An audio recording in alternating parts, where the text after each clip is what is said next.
Hey there, YouTube. My name is Kel Larson. I'm a Brazilian Jiu-Jitsu blue belt, and I'm also a high school teacher. So I've been thinking a lot about how we process and learn and what expectations we need to put on ourselves when we're learning Jiu-Jitsu. Now, I am only a blue belt. However, I've been a teacher for quite a long time, and we think about how we can help our students, how we can get our students to learn. And so I've been thinking a lot about this as I've been processing and learning Jiu-Jitsu over the last several years. Coming up on 3 years of learning Jiu-Jitsu. I was given my blue belt back in February by Professor Ricardo Guerra in the Start Jiu-Jitsu Association, and one of the finest instructors I've ever had, and finest instructors out there. Anyway, now I'm with Foundation Jiu-Jitsu under Professor Jeff Mount, another fantastic young up-and-coming Brazilian Jiu-Jitsu practitioner, and really enjoy it there. But I wanted to throw out some ideas about how we learn.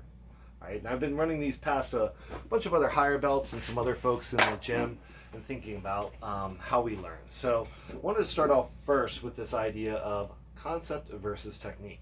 Right? We're taught a lot of techniques, things like Kimuras and arm bars and guard passes, and we learn a lot of techniques when we're learning in the gym, and we learn in classes. But sometimes we're missing some of the concepts. And I feel like the concepts are very important, all right? Things like keeping your elbows in, things like facing your opponent when you're, down on the ground, not giving them your back, things like posture, all right? Concepts versus techniques. We learn a lot of techniques, but we're not necessarily taught the concepts. Concepts often kind of come about from experience. They're taught as part of the techniques, but when we realize that many of these concepts are very universal, and we need to utilize those regularly when we're rolling. If we can learn those techniques, those concepts instead of the techniques, or in addition to the techniques, those concepts are going to serve us over the long time. All right, they're going to service us whether we're on top, whether we're on bottom, trying to pass somebody. Where our head is, where our body is. How we're facing our opponent, keeping those elbows in. Those are all lessons that we're going to learn along the way. And I think they're very important. All right. So as somebody who's a white belt or blue belt, or even if you're just thinking about, things as an upper belt, think about those concepts and try and pass on those concepts and share those concepts with people, because those are going to be the things that 9 out of 10 times are going to keep us out of trouble and help us really perfect a lot of our techniques. All right, so don't concentrate so much on techniques and concentrate a little bit more on concepts. All right, one more poster for you guys. Think about what's going on as we are learning. Okay, when we start off in class, a lot of times, this is how my classes go. We get demonstrated a technique, we learn some sort of technique. How to Kimura somebody, some sort of guard pass, a sweep from half guard, things like that.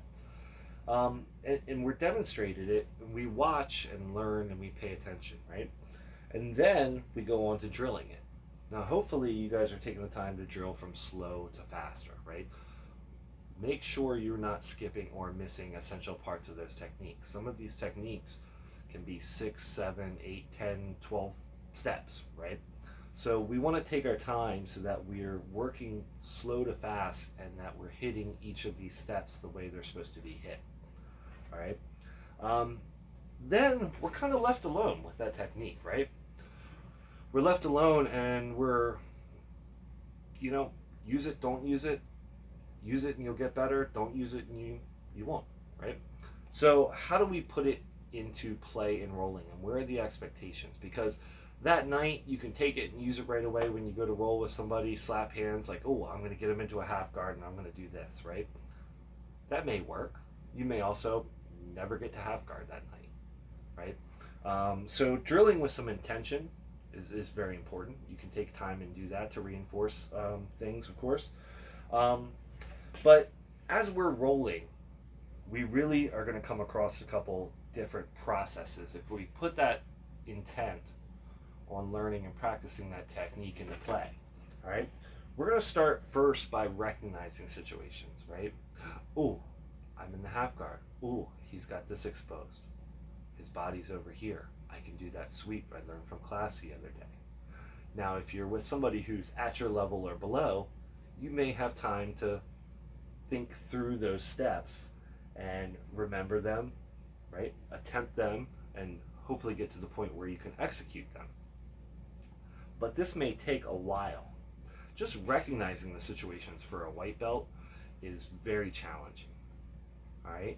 They get put into guard and they panic, right? Oh my God, oh my God, oh my God, I gotta get out, I gotta get out. Let me just start pushing, put my arm up here. Oh, arm burn, right? They forget that guard pass or that guard break that they just learned. So recognizing the situation, step one. Then being able to remember and attempt and execute it. Working through that level of starting to just be able to remember, okay, I gotta put my hand over here, and I'll put my foot, I'll slide out my hip. Oh, I got swept. It was taking too long and I was going against somebody better than I was. Or somebody who's just as competent but wasn't going through steps in their head. What they did was they just flipped it, right? Next step is developing some level of proficiency in timing. All right, so once we remember to use it, then we remember the steps, and we get to a point where we can slowly execute it. Then it's a matter of developing that proficiency in timing, right? Being able to do it and do it quickly and efficiently, so that not only works on if you're a blue belt, a white belt, but you can maybe use it on other blue belts, and then perhaps purples, and maybe even a brown belt or two. All right, so developing that level of proficiency in timing. Right? Then plan ahead and setting traps. All right? The ability to plan ahead and to set those traps. Hey, I'm going to pull this. I'm going to slide my hip over here. He's going to put his knee over here, and then I'm going to sweep him with this sweep that I've been developing, working on my timing. Right? So that's kind of the next step, I think, in their heads when we can do that with certain techniques. All right? And then finally, the last step is just being able to react. Like, you've done it a million times, you've practiced it, you've got your timing down, it's so ingrained, you can set the traps, but you don't even need to set the traps, right? I think about this with, I'm really good at triangles, right? So I have a solid blue belt, maybe even a purple belt triangle. So sometimes somebody makes a mistake and I just snap, pop those legs up there and throw and lock that triangle down, all right? I'm to the reacting level with my triangle. But when I go to do a Kimura, I'm somewhere kind of up here. I don't even recognize the situation sometimes because maybe I'm just needing to try and get side control. I'm focused on side control. This person's a little squirrely. I'm trying to hammer and lock them down. I don't even notice that their arm is, sticking out right for the taking. Okay? So with different techniques, as we utilize these different techniques, as we take them and we process them through our brains and we really comprehend them and we're able to use them, there's going to be different levels in which we can execute them, right? First, just seeing those situations is important.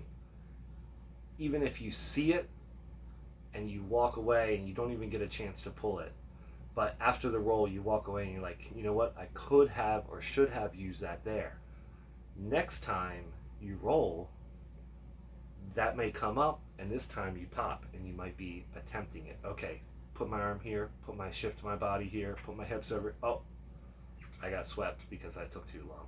But that's okay, because next time you'll go through those first couple steps and you'll be quicker and more proficient and less clunky, and you'll get to the point where you're executing it well, and then you'll develop some level of proficiency in timing.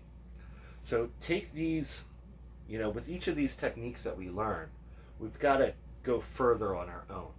Okay, just because your professor showed you, just because you drilled it 20, 30 times in class, does not mean you're proficient at it. All right, it's going to take a while. So first, just start looking for situations. All right, then looking and attempting it. Okay, once you've got down that proficiency in timing, okay, develop that proficiency in timing and then start setting traps. Hey, I'm going to let him pass my guard to the side so I can use that half guard sweep. All right, then eventually it's just going to become reaction. You'll be able to react to whatever comes your way. All right, so this is my process in which I feel that people develop these techniques in BJJ. And it takes a while, and this is part of the journey, the frustrations that people have. They want to just be able to jump out. But, through our white and blue belt curriculum that I learned through START, it was about 150, 160 techniques that were taught to us over a 2-year process. Right? So over 2 years, I had to take each of those, and I'm somewhere along the line with each of them. Right? Some of them, I don't even recognize the situation. Some of them, I'm down here at the reacting level. Right? And it's usually the things that work well at first, you get down to the reacting level. But you got to make sure that you are completing your game. Right? That you have something for each position, especially as a white belt and especially as a blue belt. If I get on top, I need to be able to move and attack for something, right? No matter whether I'm in north-south, side control, mount, I've got to have 1, 2, 3 attacks that are somewhere closer to down here, right? Right? Throw an arm bar, whip that Kimura out, something along the lines there, right?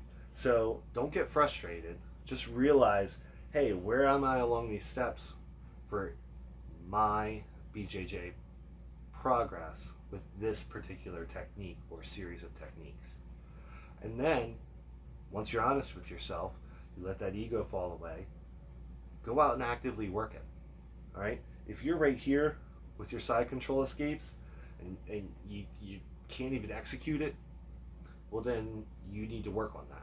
And if that means you let people get you into side control when you're rolling and you work on those escapes until you start getting them down, and that takes months, then that's fine. If you're getting submitted by people you wouldn't normally get submitted by, fine. Split the roll up. Let them go the first half. Work on that side control escape. Work on that side control escape. Try your techniques. Keep throwing. Think about afterwards what you did wrong. Where was your hip? Where were your arm? Did you have a good frame? Were you moving? Were you explosive? Did you bridge properly? Right? Then go back and keep working on it. All right? Split the other half of the roll. You get submitted by Kimura because you were trying to get that side control escape. That's fine. You were working on something. You're trying to get better here on your own technique. And when you do, you're not going to get submitted. All right? Then take the other half of the roll. Go bananas. Throw up your A game. Do whatever you need to do to let your ego allow you to sleep at night. Okay? But this is my process that I believe that we learn techniques. All right? I want you guys to think about concept versus technique. All right? And think about how you're growing in BJJ. All right? Have a great day.